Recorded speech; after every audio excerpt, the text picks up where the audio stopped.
Okay, so until now we've learned a lot of topics, if you haven't forgotten yet. For example, we started with how computers work. I need to zoom it. How computers work. Then we learned programming. We learned a lot of concepts and basic concepts regarding to programming, like functions, for, while, I don't know, loops, basic algorithms like sorting and searching. And then then we learned how networks work.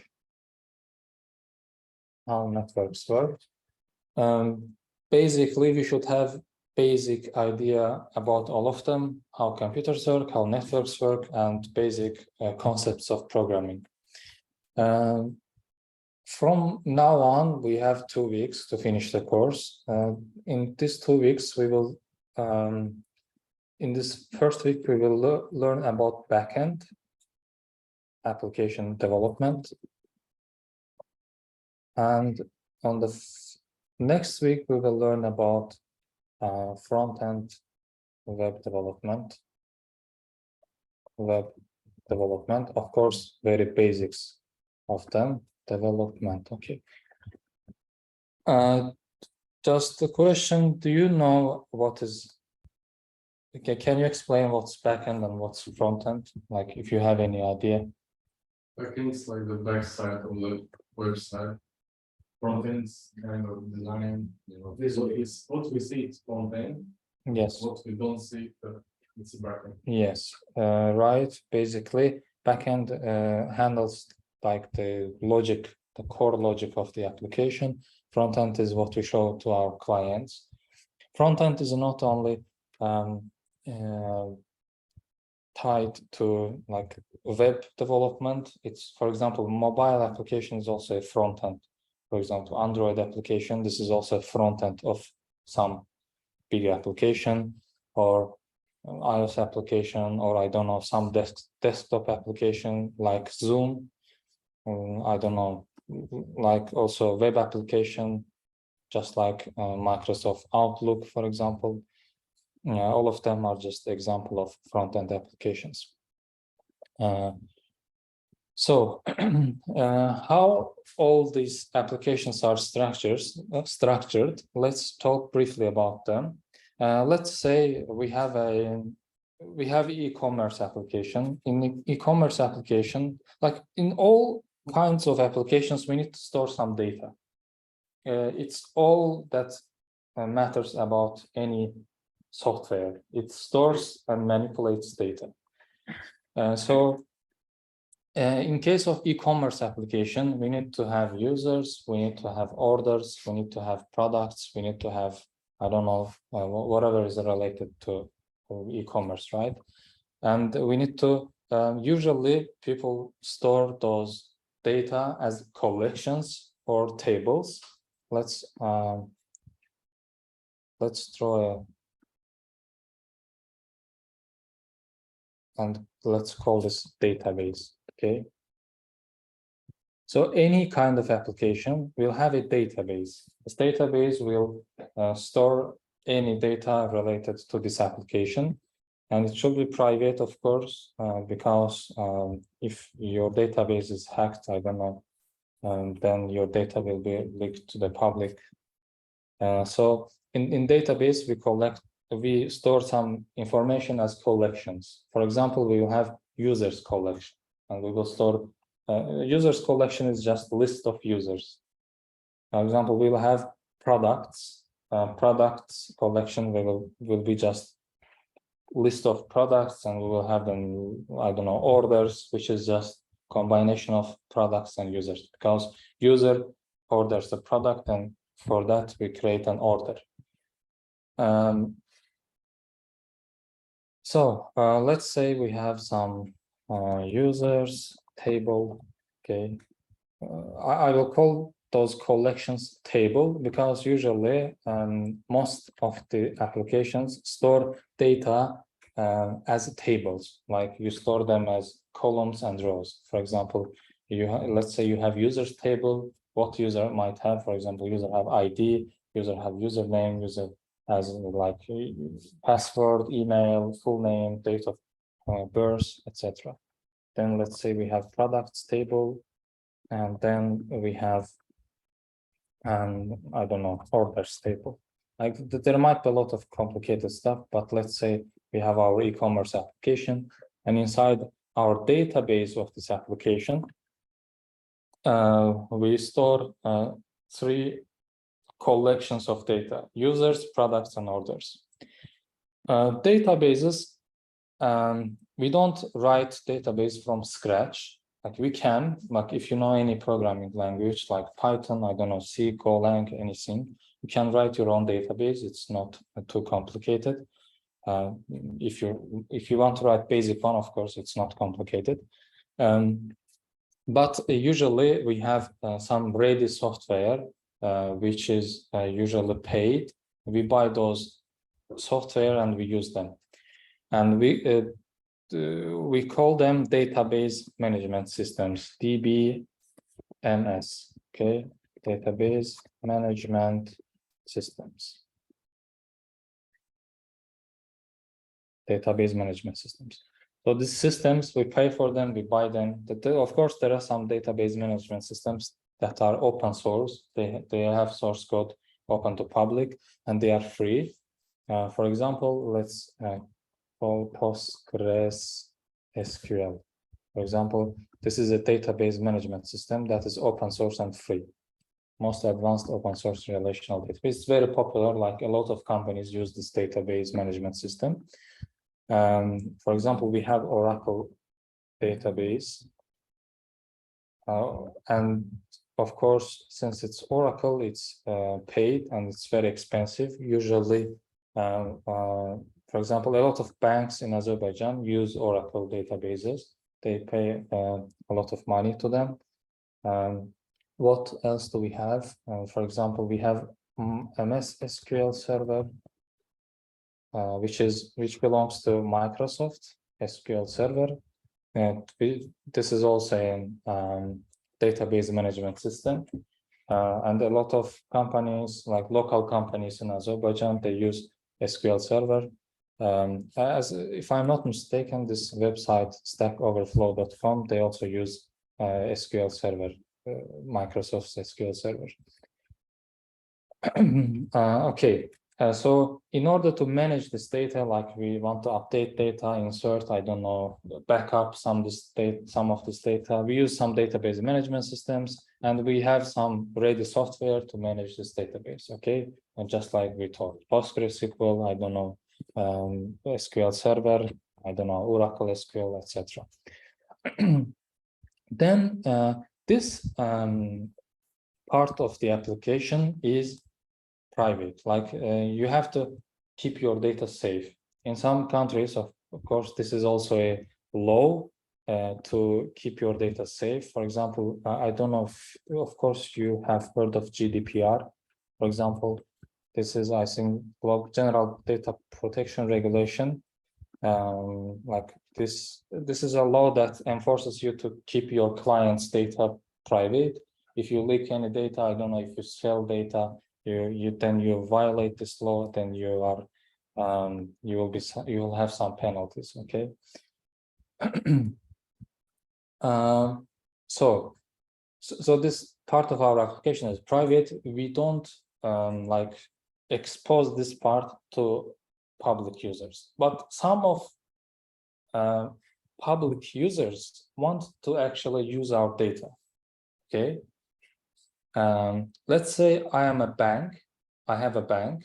I have some data. I process some information. I don't know, store. I make payments. But I want some of my clients to be able to also use some features of my application. Do you think that it is a good idea to give, I don't know, credentials of my database to those users? Like I give my database username and database password. I give them admin permission, I don't know, and I let them to do anything they want. Absolutely. Yeah. So this is not a good case. So Usually, what we need to do, we need to give them an API. What is an API? Let's,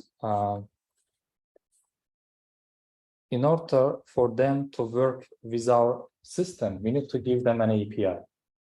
API stands for Application Programming Interface.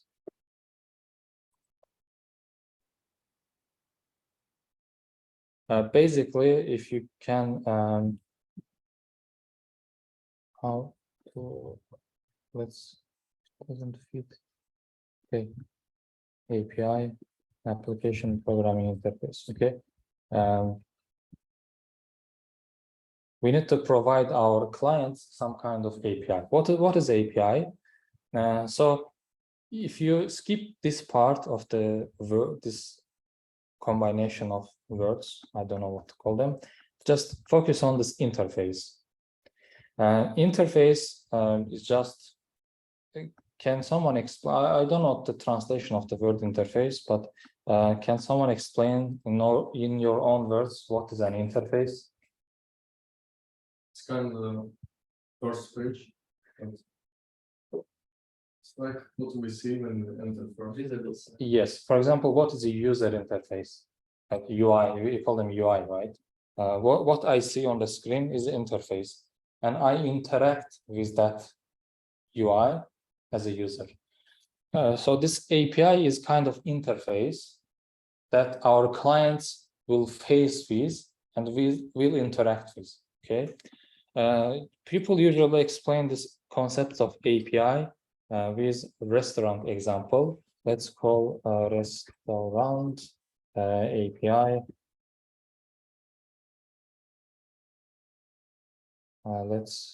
Is there some image? Okay. People usually use this example. For example, this waiter here is an interface. Okay. Let's say I am a client, I'm a customer, and I want a meal. For example, I want doner, or something complicated, I don't know. There are two ways. I can go directly to this person and call, like, tell a lot of things to her that I want this meal, I want this stuff to put on this. And this will be like direct approach to the database, okay? Instead of that, restaurants use waiters. Waiters are just a user-friendly interfaces that clients talk to.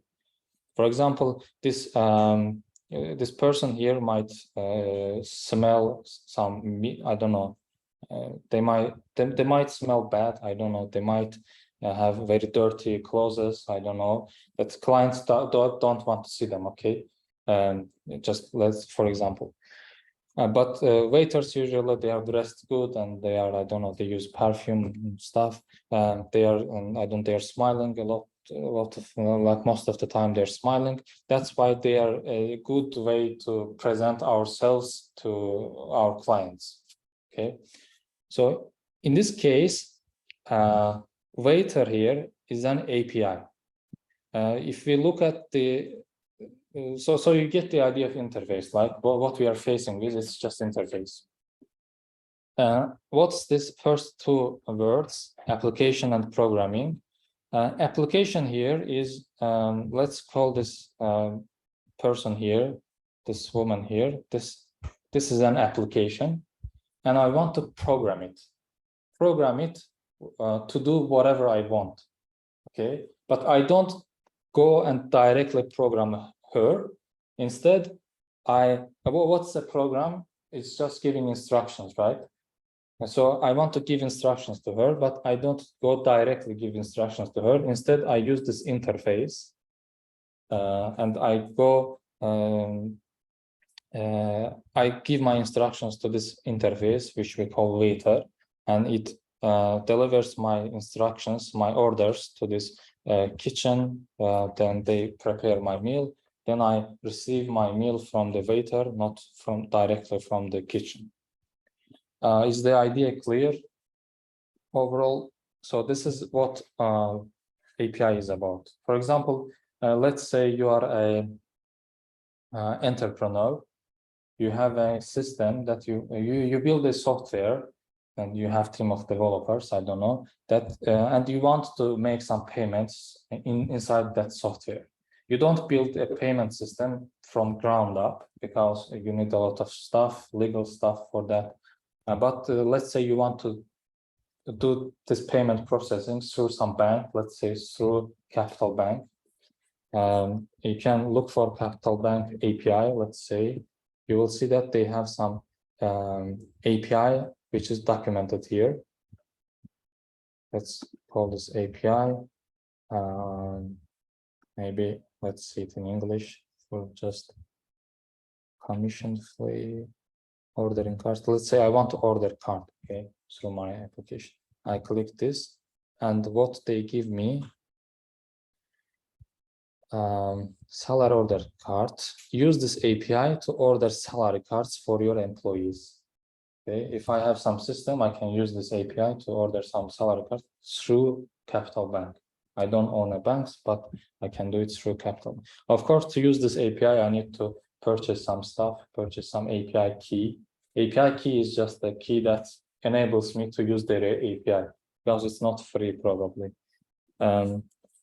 What they say, they say that if you want to order some salary cards, send HTTP post request to this link. Okay, let me copy the link.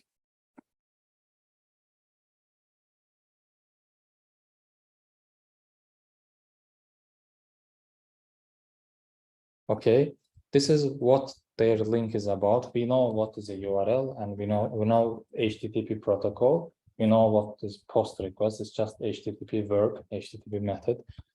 So if I want to order a new card, I need to send an HTTP request to this URL. And of course, they have also documented other stuff, like what data I need to send them. For example, I need to send operation name, which is, I don't know, whatever this is. I can send some notes. I don't know, I can send code of my company. I don't know what is it. Like branch code probably is which branch of the Capital Bank I want to order. There are a lot of stuff that they require us to send them in order for them to be able to order these new salary cards. Just like that, for example, Pasha Bank also has developers. Pasha Bank has digital, maybe, I'm not sure. Pasha Bank Open API, let's call, yes. Yes, for example, this is also API of Pasha Bank. They also give similar features. They don't directly give access to their databases, but they give access to this API. And we interact with their system through this API. So these are only local examples, but there are a lot of stuff, like a lot of public stuff that you can do. For example, Unsplash, there are some good, nice looking pictures if you want to use them inside your website. They have some API, like you can search for Unsplash API. They will have some stuff, then you can register. I don't know, let me read the documentation. For example, let's say what I want to do. Salam.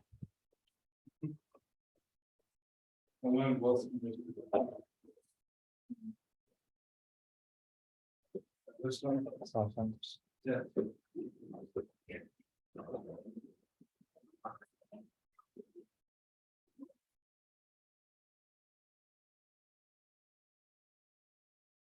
Okay, for example, this is Unsplash API. If I want to get some pictures, just random pictures from Unsplash, I need to send GET request to their photos URL. I can send, I don't know, per page. I want to see 10 pictures per page, etc. They also say that, for example, if you send me this data, then I will send you, as a response, I will send you this data. I don't know, width of the picture, height of the picture, color of the picture, I don't know, blur. How many likes this picture have, like this. Okay. So API is just global term that can be used anywhere. We will also touch to the term API when we learn JavaScript. But like this is some global term that can be used anywhere when you talk about software development. Okay. Do you have any questions regarding to what is an API? Can we just make a small summary? Very short summary would be, it is just an interface for any client to give some instructions to our application without exposing our database to them directly. Whatever I do with my database is my own job. I tell them just call this URL and I will do it for you. Okay. For example, can I describe about for example, I'm an entrepreneur. There's a website. There are freelancers that are responsible for it. I do not need to contact directly with the freelancers, but via this website, I can get what I want. Yes, I think this can also be some example of an API. For example, very famous example will be ChatGPT. Okay, this ChatGPT using this website. Actually, ChatGPT is an application that we are using, but this is one API that I can use ChatGPT. This is a web application that I can write some stuff. Or what the hell, for example, and then he can. This data is sent to ChatGPT, and then they will send me what ChatGPT said. Okay, unexpected or confusing as okay.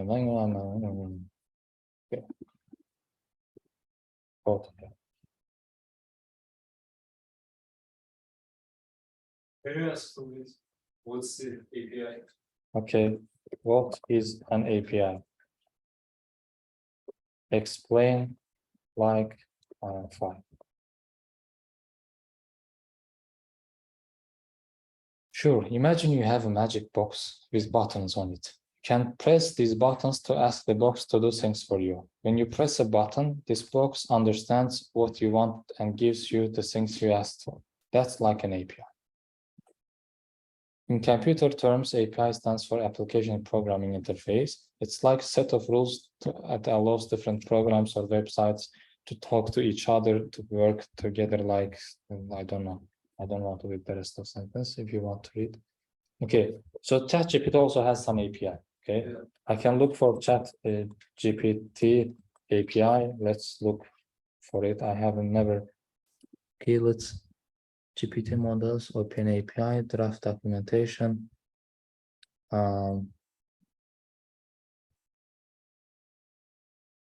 Like they have written and documented their API here. Like they give you some examples, how can you use it, I don't know, how can you use some features. This is also some sort of API. For example, they say that in order to use our package, you need this Python package, which is called OpenAI. Then you can do whatever you want with this package. I don't know. Let's see where they use this. OpenAI, chat completion, create. They send some message to this function. I don't know. And then they get response from this chat completion, create, whatever this function is. Okay. Is the idea clear generally? Loro dildə məncə ən loru nümunəsi şeydir, elə restoran nümunəsi də. Misal üçün, nə deyəm ona? Ofisiant biri var ki, birbaşa gedir aşpaza nəyəsə deyəsən, aşpazla sənin dilin uyğun gəlməyə bilər də, aşpazın, nə bilim, daha belə yemək terminlərindən danışır. Bayaq dediyim kimi, misal üçün, aşpazın üstü soğan iylənir, nə bilim, paltarı kirlidir, onunla danışmaq istəməyəndə bilərsən. Necə? Oradan benzinlə danışmaq. Amma sənə bir nice looking bir şey lazımdır ki, onun vasitəsilə communicate edəsən aşpazla. Siz məsələn, siz yazırdınız, konsoldan birliklər, onların var. Onlar da Paşa Bankın öz database'i var. Həm orada da məlumatlar saxlayır, nə eləmir. Mən onlarla kommunikasiya eləmək istəyirəmsə, HTTP üzərindən edirəm. Bayaqki nümunədə gördünüz, misal üçün Kapital Bank deyir ki, əgər maaş kartlarına sifariş eləmək istəyirsənsə, bu URL-ə HTTP request göndər. Yani o böyle ama bir mağaza API'nin var. Ancaq API ilə olmaz, amma API belə, həm belə, Personal. ən belə preferable way-dir, ən belə uyğun üsuldur ki, onunla kommunikasiya edirsən. Mesela yakınlar böyle zengin. Zəng eləmək də bir növdür. Onda da sənin API-nin şey olur, zəngdə danışdığın. Yəni belə API hər yerdə. O sən belə interact elədiyin şey nədirsə, o API saymaq olar. Operator falan da API. Hə, API saymaq olar. Interface-dir də. Capital Bank application-dır. Ona application-dan instructionlar vermək üçün hansısa interface-dən istifadə edirsən. O interface-də Capital Bankın operatorudur. Birbaşa gedib bankın içindən nəsə şey eləmirdi, özün bir şey eləmirdin də, əlindən bunu götür ora qoy, onu bir götür ora qoy. Əvəzində interface olaraq həmin operator deyirsən, o gedir edir. Software səviyyəsində də bu belədir. Yəni, əgər bu database-də, yəni həmin onların application-ı var, bu e-commerce application, onların database-i var. Biz onunla interact eləmək istəyiriksə, hansısa bir protokol, hansısa bir network protokol üzərindən interact edirik. Həmin network protokolu çox vaxt HTTP olur. HTTP-ni də bildikdə, keçən dərsdə öyrənmişdik. Misal üçün, gördünüz elə Paşa Bankın da, Capital Bankın da API-ndə hər ikisi HTTP-ni istifadə edir. Misal üçün, deyir ki, əgər salary card order eləmək istəyirsənsə, bu URL-ə HTTP request göndər. Və request-lə bir yerdə bu datanı göndər ki, kim üçün zakaz edirsən bu salary card. Aydındır. API is just an interface. Website'ın API ve application API farklı değil mi? Yox. Eğlendi. Aha. Application deyəndə, application biraz general termdə hər yerdə işlədir. Misal üçün, website həm də web application deyə bilərsən. Ama yine de bu telefon kartında bankana gidiyorsunuz. Aha, eyni ola bilər. Misal üçün, bankın nümunəsinə geçsək yenə, bankın həm internet bank var, misal üçün, deyək ki, kapitalın saytına girsəndə var, cbkapitalbank.com nəsədir, bir bank biznes. Bunun həm mobil application da var. Amma bu ikisi də eyni API vasitəsindən communicate edir bankla. Yəni, bu, developer tutanda bir dənə web developer hire edirsən, o web tərəfini düzəldir. Bir dənə mobil developer hire edirsən, o mobil tərəfini düzəldir. Amma backend developer misal üçün bir dənə olsa bəsdir. Hansı ki, API-yi düzəldən bir dənə developer. İkisi də onun vasitəsindən communicate edir. İndi şəklini çəkib göstərəcəm. So, and in terms of software, API is just a program, just application, okay? It's just another program. Let's call it an API. Is this extra large, really? Okay, this is just a program. API is just a program that interacts with our database. I will also show you it sends some data to database, it receives some data from the database. So, and this can be a program written in any programming language. I don't know, Python, Java, C#, Golang, anything. It's just an API that interacts with our application. It interacts with our database, okay? Let me delete this word from here. I will write it myself, API.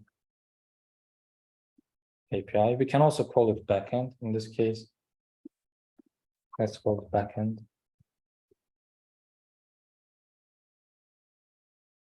Let's call it backend. This can be written in any language, Python, I don't know, Golang, Java, C#, anything. This is just a program that's written in any programming language, which is just interacts with our database. And we call it backend of our application. Actually, we can call both of them the backend because this invisible side of our system, we call it backend. Like this whole part is backend.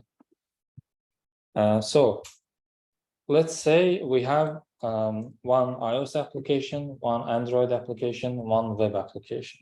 Okay, and what we have here, we have one, let's say, iOS application.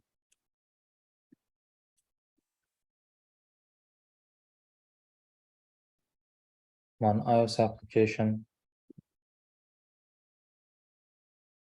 I don't know, one Android app. An Android application, and then one web application. And this part is the front end of my system. The front end is what our clients see, what our users see. Okay, front end. Can we call it API?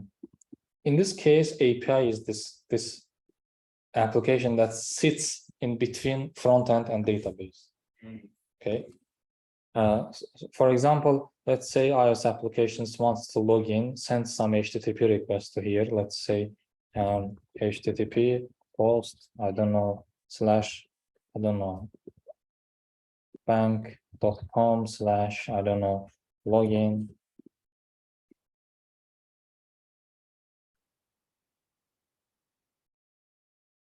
Okay, let's say they want to log in, this iOS application wants to log in.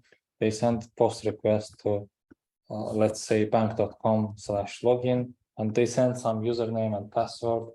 And this backend of our application will go to database, will like look inside users table, we'll see if we have such user, for example, and we return some response. Let's say if this finds this user, it will send, let's say, 200 okay. Let's say they found the user in the database and password is correct. Like if they don't find the user, I don't know, they send, I don't know, 404 not found, denoting that this user does not exist in our database. You need to register, I don't know. And this Sorry, what was the condition for 404? 404 is just yeah, it's just error code that backend might send or might not send. It can send, I don't know, 200 in any case. The condition just depends on this backend, how this backend is written. Okay, it can send 404. I don't know. It can send 405. It depends on the developer who wrote this backend. Okay, this the same thing can also happen through this Android app, through this web app. Doesn't matter. Okay. So this is the very basic view of how like every application in the world is structured. Every application has a database. Let's call them system. I don't know. Application is just, we might have backend application, then front-end application, iOS, Android, or web. We might have a database. Let's call it a system, like software system. Every software system, they have some database because you need to persist data. You need to store this data. We don't want to lose data, or we don't want to leak our data to public. And we have some backend which just stores this logic. Backend is also an API for our front-end applications to interact with database. Okay, just like this is me, this is waiter, this is kitchen. Okay, so backend is also an API interface for our frontends. So this is how all systems in the world actually work. This might be a little bit more complicated than this, but usually this is how all systems work. For example, let's say Stack Overflow architecture. Okay, let's see what, maybe we can find some image on the internet.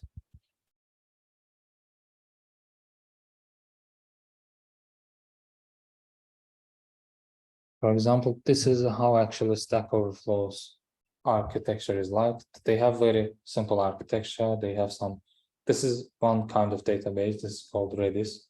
This is their main database. This is, I think this is Microsoft SQL Server.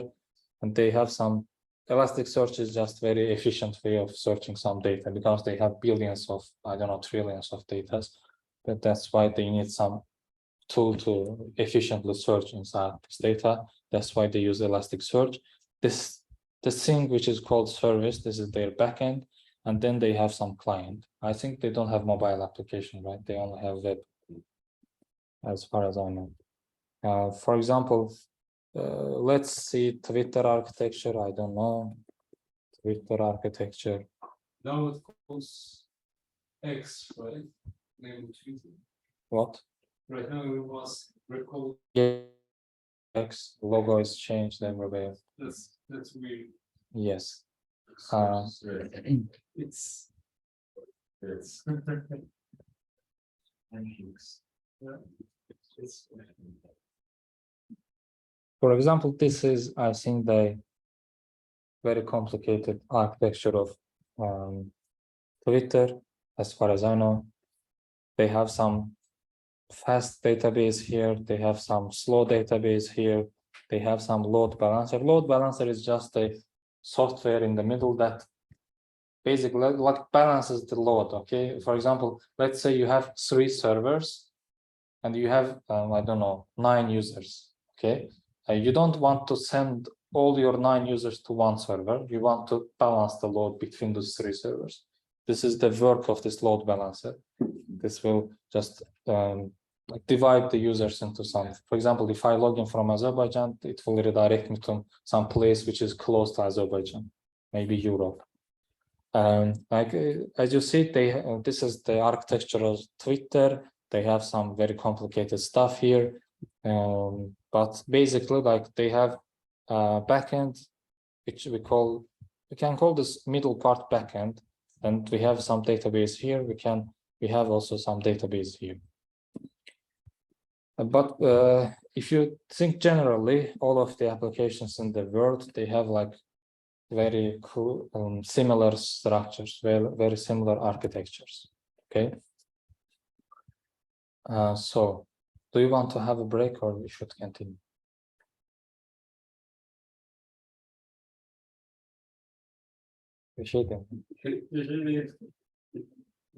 Okay, let's just have 5 minutes break. And for this week, our job is to learn how to write a backend application that will interact, and how to create a database, how to write backend application that will interact with database. For next week, we will learn how to write front-end application in web, not in mobile, not in iOS, not in Android, because I don't know them. I'm not qualified to teach them. This week we will talk about this backend side and this database side. Next week we will talk about web applications like HTML, CSS, JavaScript, like very basic. So let's return back to Python. Hopefully we haven't forgotten Python. So let's write our first backend application in Python. So I will create a Python file which is called, I don't know, let's call it first backend file. I can write everything from scratch, but this is not a good practice because not about good practice or bad practice, but we want to move fast. We don't want to touch to every small detail. That's why we need some ready code that we can use. Okay.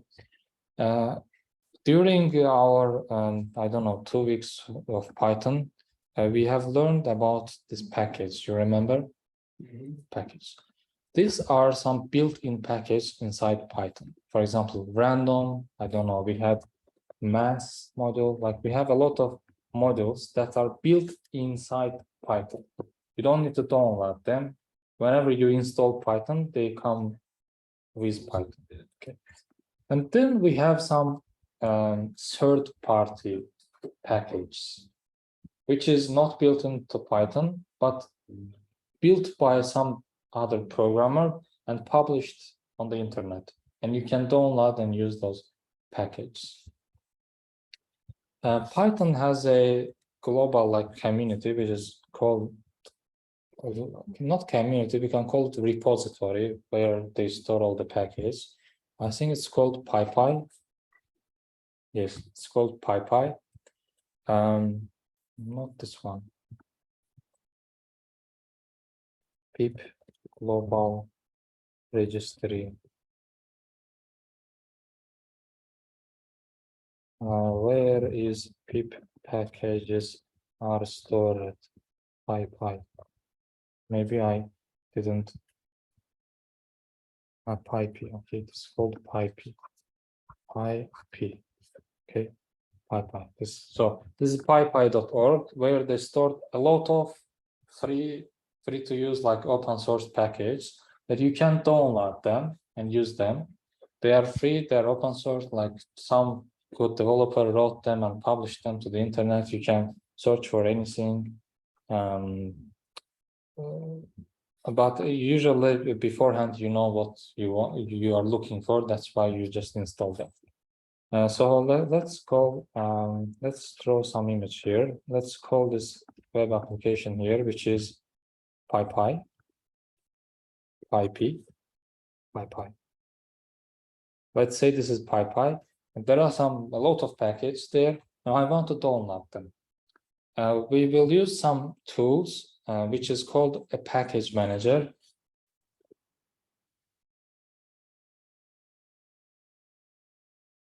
Which is called a package manager. Like I need a package manager for Python to install this package, which are stored on this website with PyPy. Okay, I want to download them to my local so that I can use them.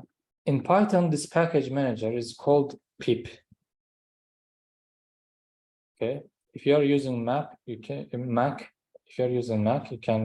access it via writing pip3. If you are using Windows, you can access it writing pip. Okay, there are some packages that we can use this pip to install this package. For example, let's say I want to install a package which is called Flask. Okay, I will write pip install Flask. What will it do? This pip is package manager. Whenever I write this Flask, it will make an HTTP request to this website and will look for this package which is called Flask. If this package named Flask is found, then this PyPy will send this file. Let's call it, I don't know, Flask zip. I don't know, whatever the file name is. Then this pip will install it somewhere on my computer. Then I will be able to use it. Okay. I'm just doing this pip3 install Flask. Flask will help us to build our web application. Like it will help us build our backend. Okay. I will install this Flask. Then after some time, it should, I don't know. For me, like it says requirement already satisfied. It just says that you have already installed Flask.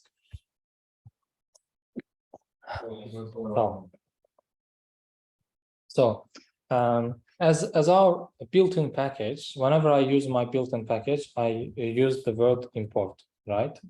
And this is true for this PyPy packages.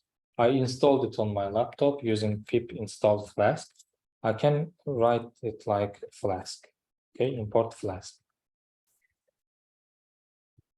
Let's write Flask on the Google to see their documentation, because I'm not, I don't know it by heart. A minimal application.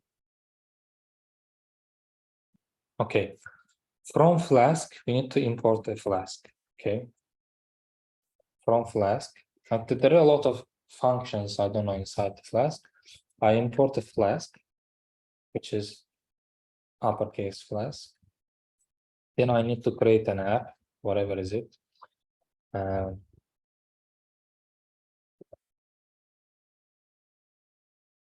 By the way, this name is just name of this file, okay? What's the name of my file is first backend.py. This name variable just denotes name of my file. Then I need to create a function, let's call it hello world, which will return hello world, okay? Then I will write something like this.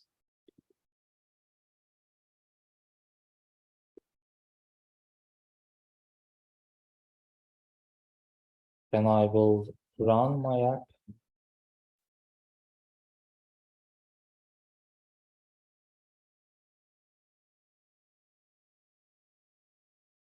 And this is it.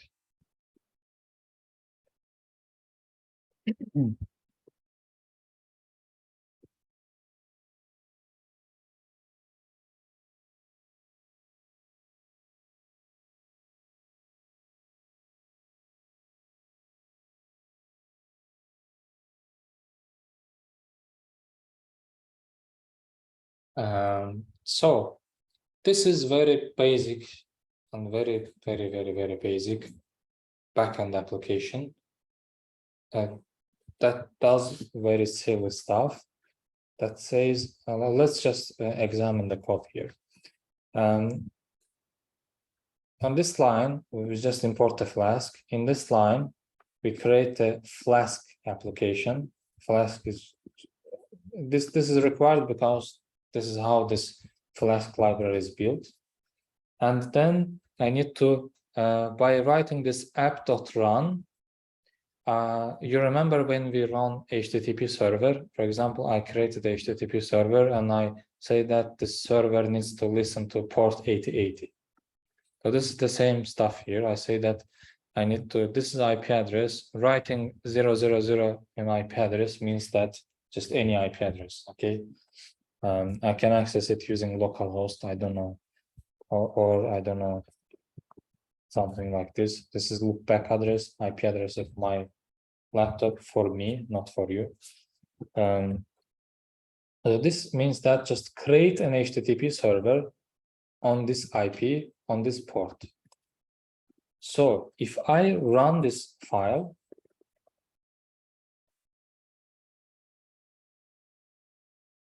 it will start a HTTP server and it will say me that running on HTTP 100.0.0.1 port 8080. So I can press Ctrl+C to quit. And what about this? You know this part, this is just a function, right? Function which is called hello world. Whenever we call this function, it will return a string which says hello world. What is new here? It is this @ here. We haven't talked about what is this @. In Python, they're called decorators. You don't need to like dive deep into decorators. Decorator is just another function. Basically what this line states that whenever someone sends an HTTP request to my server and URL like path name is /hello, run this function, okay? This Flask package will handle this for me. Whenever someone accesses this URL, this function will be called, okay? Let me go to my browser. I will go to http://127.001.8080/hello, okay?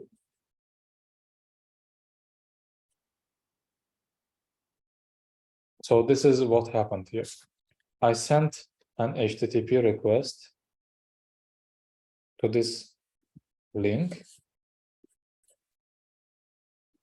HTTP request to this link, and then what happened?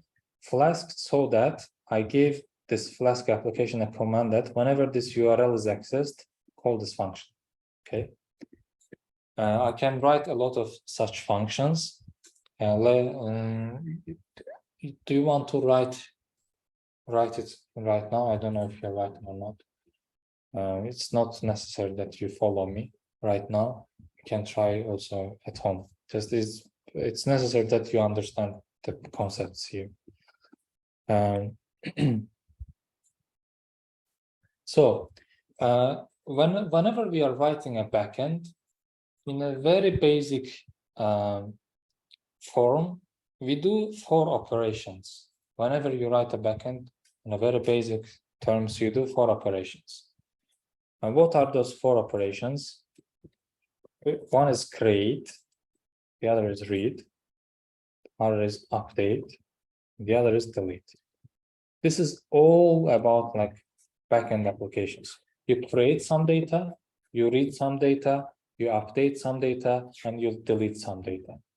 And they call it CRUD. Like whenever you search for CRUD, it stands for create, read, update, delete. Okay. Yeah, after writing all this code, what should I write in Google? I wrote my own IP address.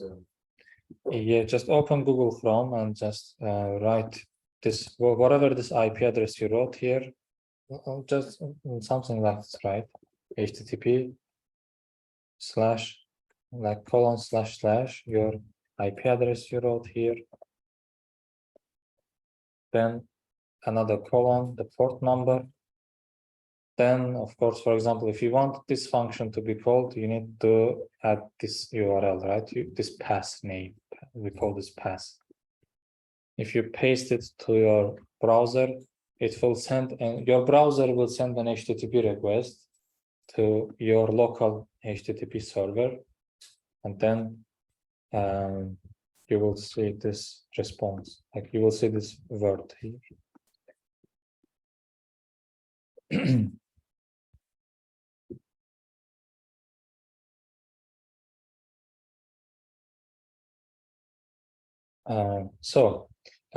As we told, whenever we write a backend, we do this 4 simple operations: create, read, update, delete. Okay.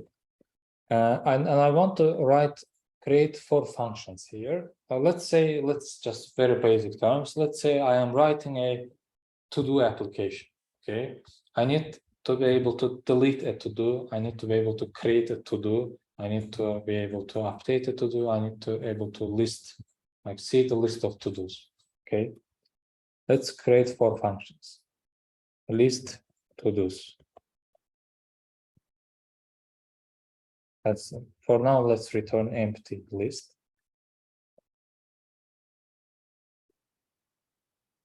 For now, let's return, I don't know, none. For now, let's update to do. Also return none. Def delete to do. On the old one. Sen bakabilir.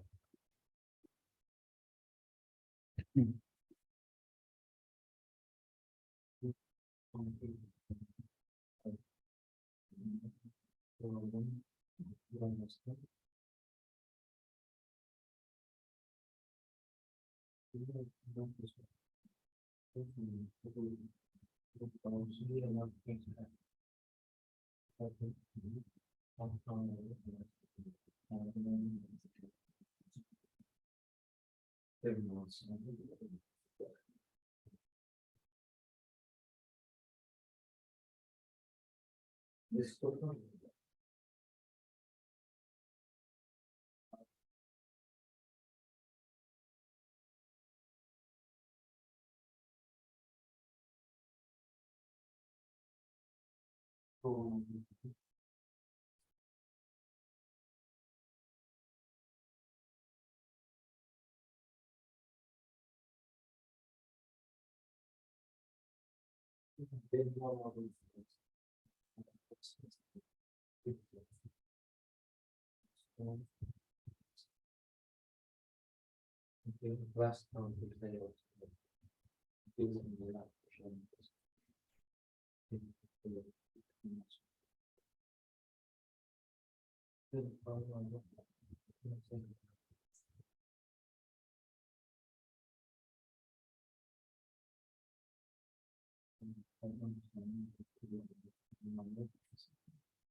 Özünü görməyən üçün sonra nə yüzünə sürüb yazsın, onu görürüm. Onu göstərmək görüntü özünü görürüm. So, let's say I'm writing a backend application for to-dos, to-do list. I don't know, I want to see a list of to-dos. I want to be able to delete to-dos, and I want to be able to update and create new to-dos. Okay, so for sending requests to this backend and also receiving responses, I will not use my browser. I will use an application which is called Postman. Okay, Postman is just, we call it API client. It's just another way to send HTTP requests. Okay, I can send any HTTP request. I can customize it. You can download it and sign in with Google, doesn't matter. I already have Postman installed. You can try it at home. So let me close, don't save, don't save, don't save, don't save, okay. Okay, I want to send HTTP GET request to where http://18080 hello. If I send this HTTP GET request to my Flask server, which is an HTTP server, it will give me 200 OK. And this is our response. We have some response headers like content length is 13 bytes. I don't know, date is this, and I don't know, server is Service. it's my local server. Means equipment. Yeah, I have no idea. It's my local server. It's running. It's this Python file that's running. Maybe whoever wrote this Flask code, they're German. Maybe Nazis. Okay. So I will stop my HTTP server here and we will start again. Okay. I want whenever any user sends HTTP GET requests to /todos, I want them to see list of to-dos. Okay. Whenever they send a post request to /todos, I want them to create a to-do. Whenever they send a, I don't know, put request, HTTP put request to /todos, and also some ID, I don't know, to-do ID. Like whenever you want to update it to-do, like you need to tell which to-do you want to update, right? That's why I will use ID, like ID of the to-do. Then let's say we send HTTP delete request to do ID, something like this.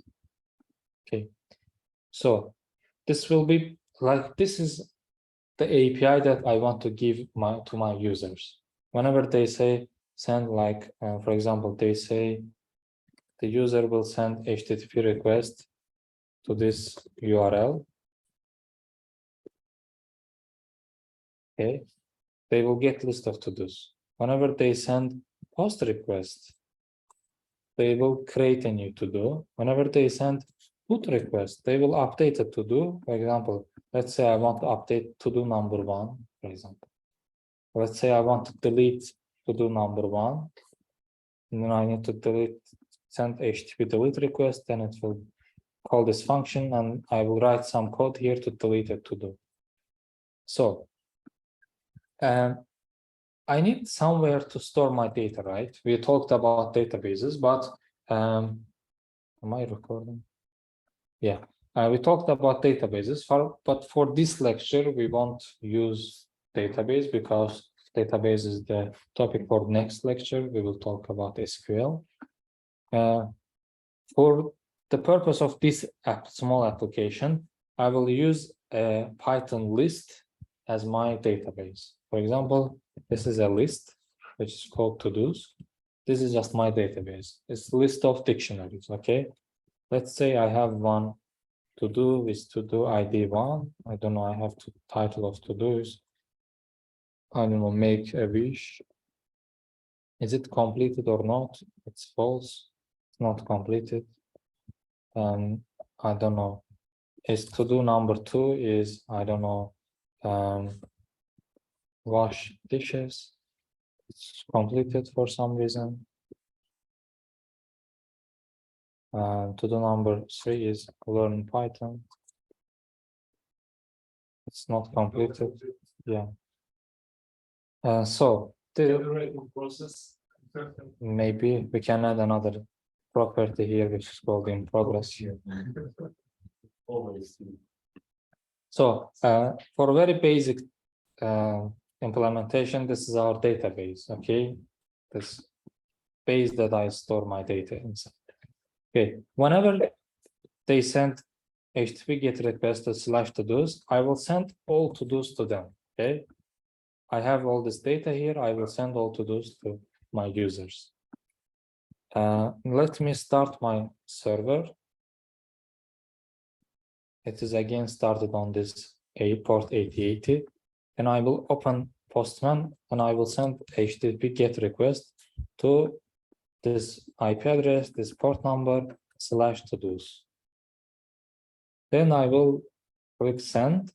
It will return me a list. Okay, whatever the list was here, it will return me this list. So I can use this list anywhere. For example, let's say I have a mobile application developer. I can tell them that, okay, if you want to show a list of to-dos, call this URL, and I will give you the list of to-dos in this format, and you can use them to show it to your user on the UI in a nice looking way, and then they will use it, okay? And this format is called JSON, okay? As you see the word here, JSON, it's just a data format.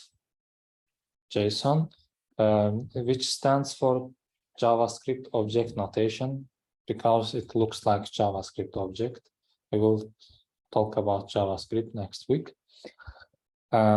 This format is called JSON because it's very clear and understandable format. Like a lot of people use this format to exchange data. Okay, it's just format of data. Whenever you use some API, let's say, I don't know, Unsplash API. Okay, as you remember before, for example, let's say I want to get list of photos. I send this GET request to their URL, and they send me list of photos as an array of objects. Okay, and this is the JSON data that they send me. For example, they send me ID of the picture, they send me height and width of the picture, they send me the likes, how many likes this picture has. I don't know. Is this liked by current user? Have I liked it? Then the user that posted this picture, their profile URL, and etc. So this JSON is like very global data format that people use to exchange some data because it's lightweight. It's lightweight and easy to read, like readable by humans. There are also another formats. For example, there is a format called XML. XML stands for Extensive Markup Language. XML is like more complicated. Let me see. Okay, for example, this is example of XML. For example, have employee data. We have one employee here, which is called first name header, last name banks, hire date. This is one. The department code is this one. Salary is this one, and etc. We have two. It's actually easier. XML is easier. This the structure I see Yeah, I think does not seem like complicated. yes, it's not too complicated, but people say that it's complicated, and I don't know, it's hard to parse it for programs.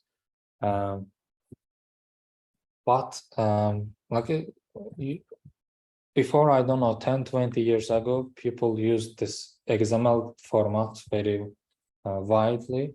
But right now, the JSON format is most popular one. A lot of, like most of the companies, most of the developers use this JSON format to exchange data. Okay. So whenever I wrote this Python code, I didn't actually say that you need to send it as JSON, but this Flask server is very smart that whenever I return this list, it converts it to JSON and sends it as a response. Okay. A raw response is something like this. When you click Pretty, it's actually enabling you to play with this data. Okay. Usually this JSON is just a text, which is structured like object. Preview is something like this. Visualize, we don't have visualizer. Yes. So this is very easy one. So the next step, whenever user sends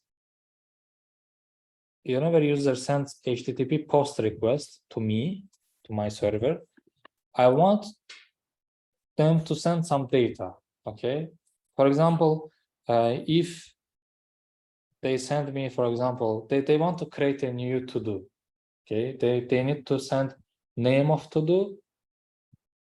I think that's enough. Just they need to send name of to-do, and I can create this to-do for them, and I can update my list here that I have new to-do, which needs to be completed. For this reason, I will create a new request here. Okay.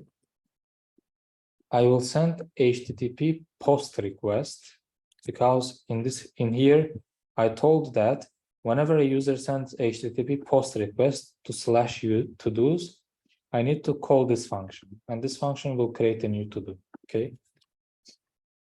And also, whoever sends this request, right now I am sending the request, I need to send some data inside the request body. I am sending the request and I need to send some data inside the request body. I will send my data as JSON as well, because it's like global format to exchange data. I can also send XML, I don't know, but it doesn't make sense. JSON is easier to write for me.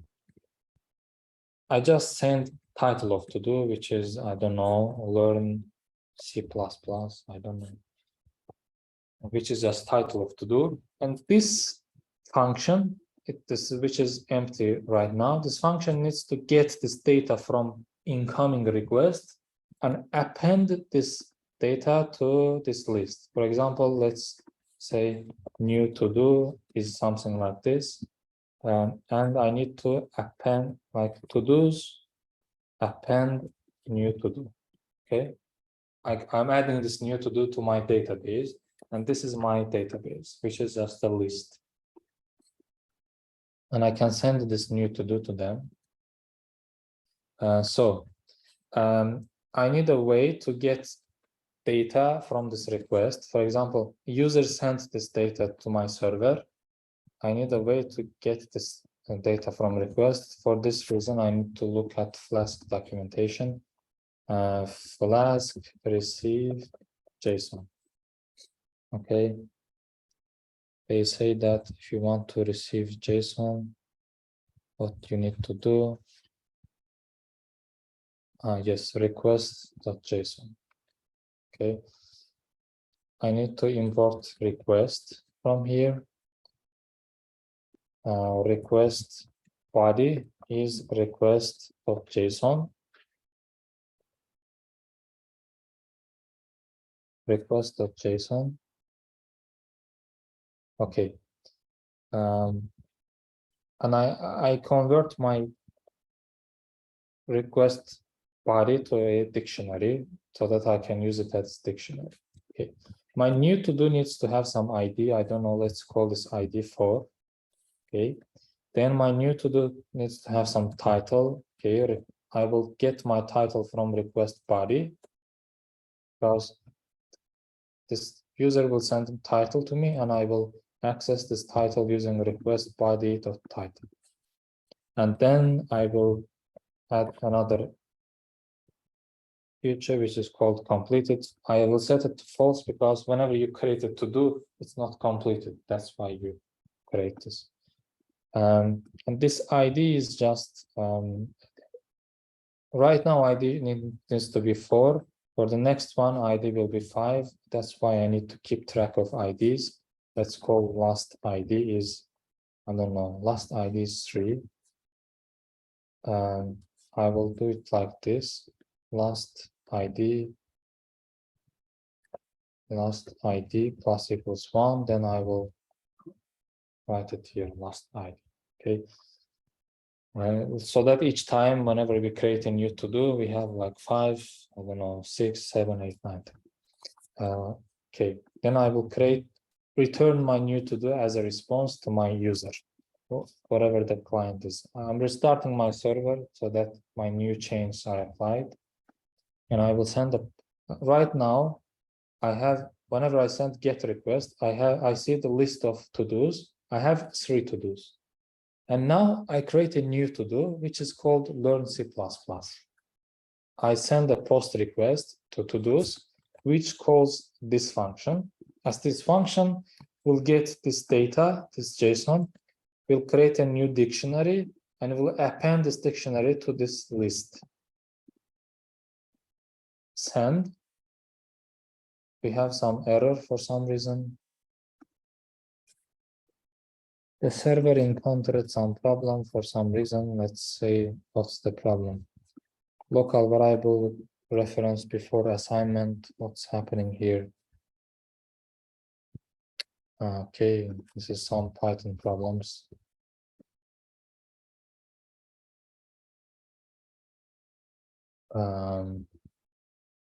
Send. Okay, everything is okay. They created a new to do. Its ID is 4, title is this, and completed not false. Whenever I see the new list of to-dos, I will send, and you get request. We have make a wish, wash dishes, learn Python, learn C++. Let's say we send another request, with this another request. I don't know, I say go to hell, for example. Then what we have here, we created a new to-do list, which we need to go to hell. Then we have like 5 to-dos here. Okay. So we have 2 operations right now, which is read. We read the list of to-dos, and we have create. We create a to-do.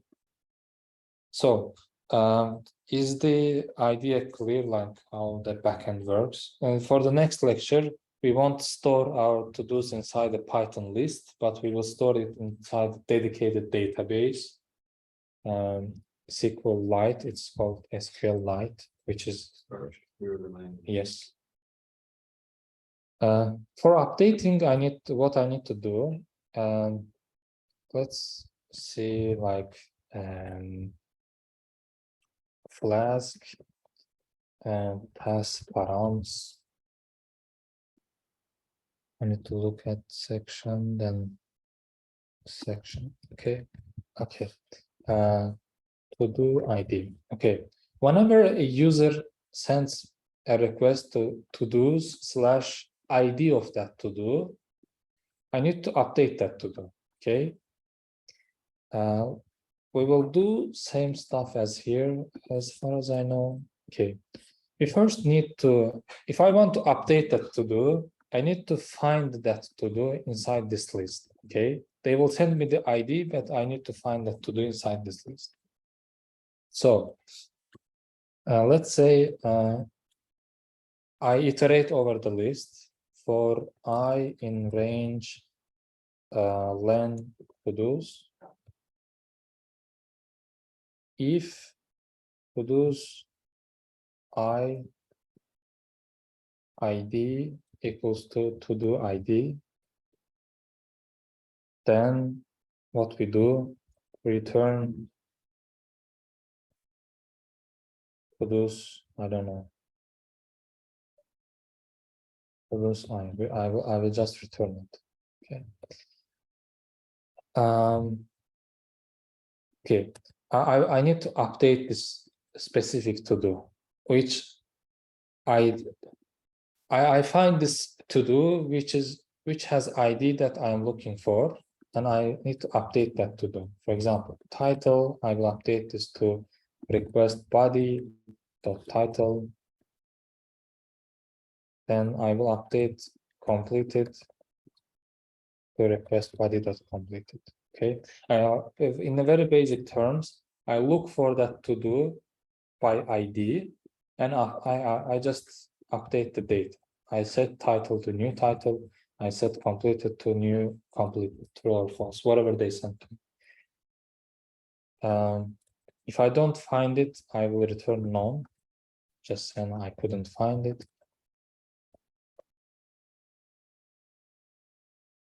Let's look again. So I started, I have 3 to-dos.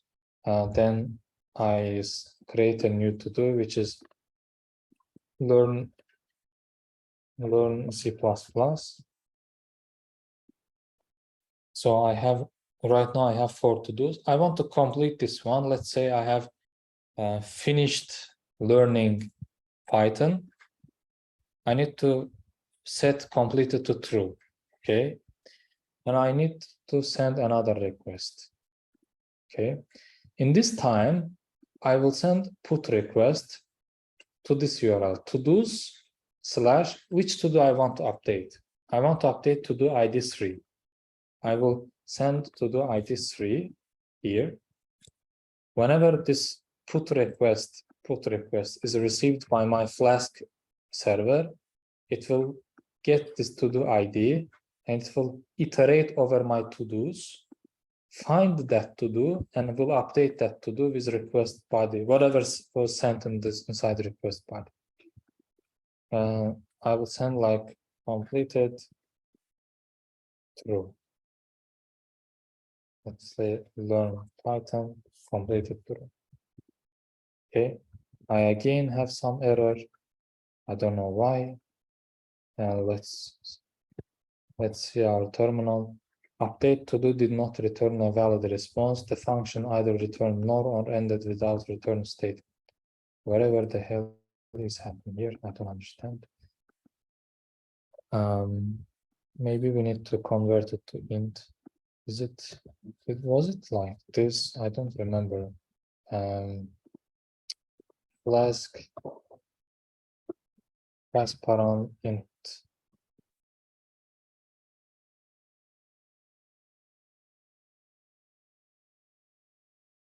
But it needs to be like this. For example, I just said that this to-do ID is an integer, okay? I create new one, then I update the old one. So we completed the true. If I see the list, I see that this is not completed, this is not completed, and learn Python is also completed because I sent this ID of to do and I set it completed to true. Okay, I set completed to true. So this function found to do with that exact ID and updated that. So if I want to send, for example, let's say I couldn't find this to-do ID. I want to send some, for example, response code 404. Okay. If I want to do this, I can look for Flask response 404.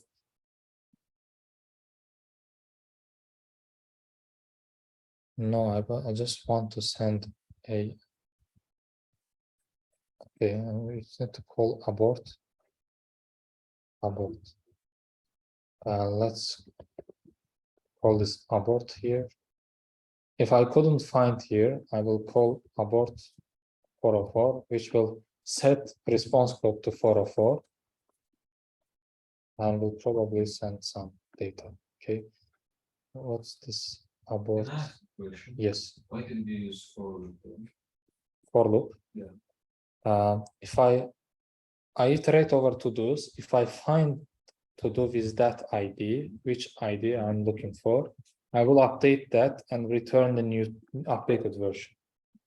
If I can't update that, this return statement won't work. Like if I can't find, return won't work, and I will abort saying that 404 I couldn't find this ID. I don't know.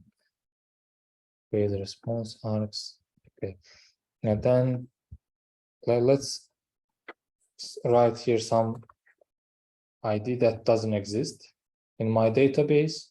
I will send it, and it will send me 404 not found. It just said the requested URL was not found on the server. I am sure that there is a beautiful way to do this, but 404 with JSON. Flask abort 404 with JSON.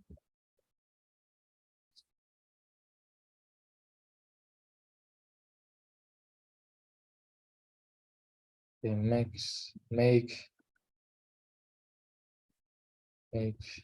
custom make response.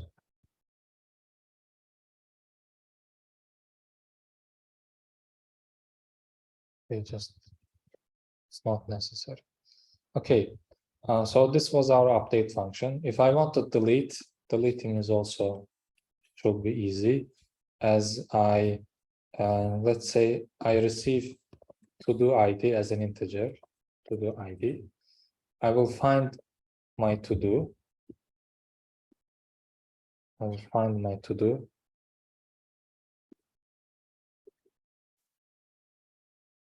Let's say to-do to delete, which is none. Okay.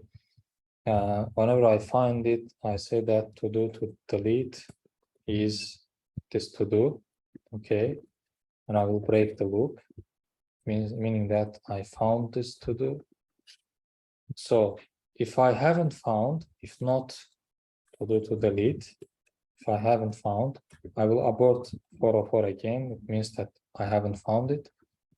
And if I found it, then I will say that okay. If I found it, I will say that list like to-dos remove. You remember remove function. I will remove this to-do to delete from the list. I will just look inside the list. Then if I haven't found it, I will abort 404 saying that I haven't found it. Then I will remove it if I have found it.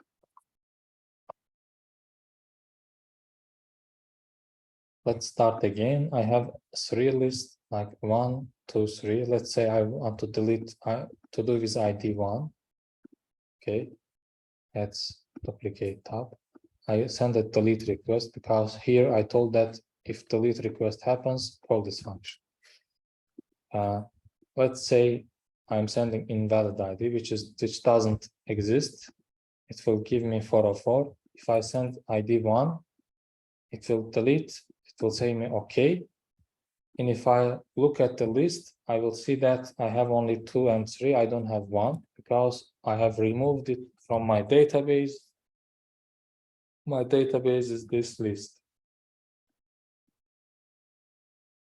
Okay, basically, this is like very basic form of a backend application. Whatever you do in backend, you just create, update, and delete information. But in real applications, you do it very complex way because you don't just do some to-do list in real world, right? Not to the client. Yes. And the next week, actually, we will write client side of this application. We will send the HTTP request using, I don't know, some buttons, I don't know, some inputs. So this is actually full stack. I don't know. So basically, this is it about today's lecture. If you have any questions, please ask. If you don't, I will try to send you some interesting videos that you can watch and write.